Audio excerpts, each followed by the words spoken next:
spend a few days at Camp 1. We're actually doing nothing. What we are doing, though, is we're allowing enough time to the body to acclimatize to a higher altitude.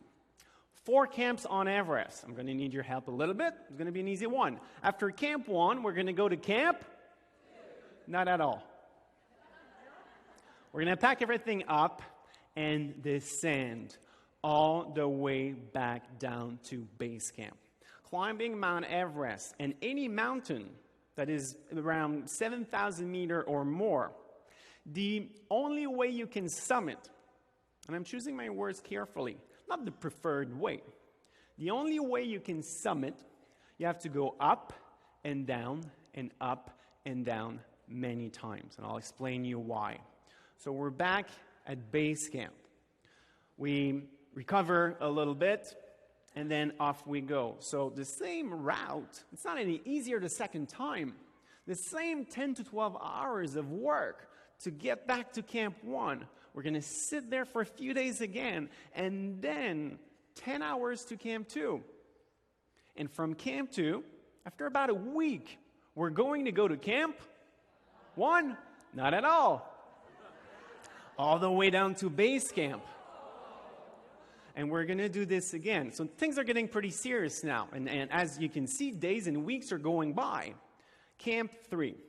On the summit bid, this is where you go on oxygen. This is not the summit bid. What we do now, we're going to go to Camp 3, 1 night only, without oxygen. Why?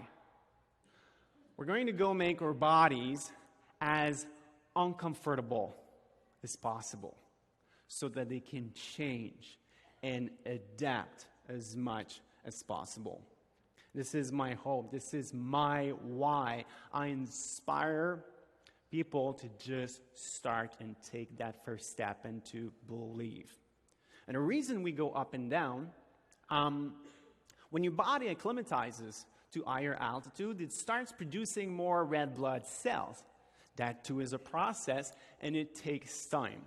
So we go up in altitude, give the body the signal it needs to change. It needs to do something different. That hurts. You know what hurts even more?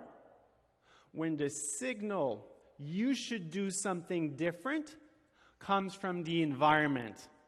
That hurts even more. When the signal comes from your competition, that hurts a lot. When the signal you need to do something different comes from your clients, that's what hurts the most. Want to be successful? You need to be proactive. Commit to continuous learning. You don't learn and change and adapt to catch up. You do it so that you can lead, dictate the pace. As an athlete, I know. I got a little faster over the years. When you can dictate the pace, you can decide who suffers when and how. This is how you win. And the first time Mount Everest was successfully climbed, mid-50s, until they did it this way, it never worked.